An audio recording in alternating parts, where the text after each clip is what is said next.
बिस्मिल्लाहिर्रहमानिर्रहीम। अस्सलाम वालेकुम नाज़रीन। सिंध का इलाका है कंध कोट, जहां पर गरीब मजदूरों पर एक तशद्दुद का वाक़या सामने आया है। इस वीडियो में देखा जा सकता है कि एक शख्स सिर्फ 400 रुपये दिहाड़ी पर काम करने वाले मजदूरों पर लाठियों से तशद्दुद कर रहा है।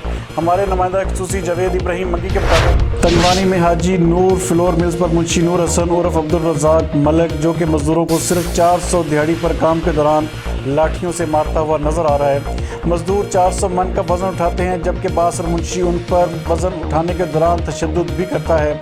मजदूर अपने बच्चों का पेट पालने के लिए ये तशद्दुद बर्दाश्त कर रहे हैं, जबकि बासर मुंशी हमेशा इसी तरह मजदूरों के साथ नारवा रवैया और सलूक रखता है।